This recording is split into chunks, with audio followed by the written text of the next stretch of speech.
I just want to talk this morning a little bit about the Dean Hewitson private cellar Shiraz Mouvedre, the '05 that he makes.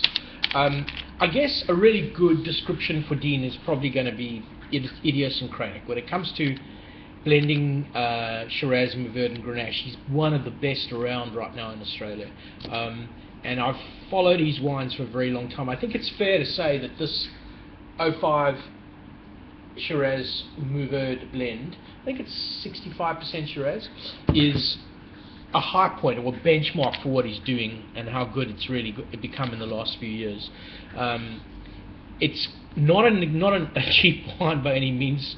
I think that at the cellar door it's going for about 120 Oz a bottle and sold out. So as with many of these kinds of wines, when they're more famous at home than they are overseas, that's the toughest place to find them. But in fact, we are sending some of these wines back to Australia to deal with demand in Australia as well as here in Singapore. Particularly for the '05, I think the thing that really got me looking at it again yesterday, dark chocolate, that sort of Albany, really sort of 80%, 90% cocoa chocolate, dates, figs.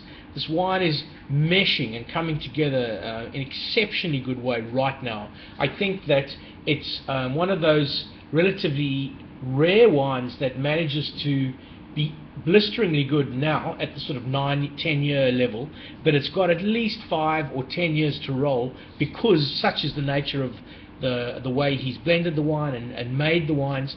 But also these bush vine Mouvedres add a lot of grunt to the wine, add a lot of character and form, and I think this is a really good example of it.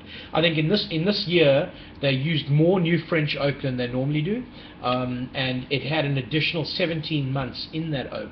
So you've got this multi layering of Shiraz, enormously complex and interesting wine. And I think at 97 points from Halliday, it's well deserved, and it's really not a big reach at 90 Sing a bottle at the moment from us at Wine Exchange Asia. Major thumb up for this wine. I hope you guys get it. Cheers.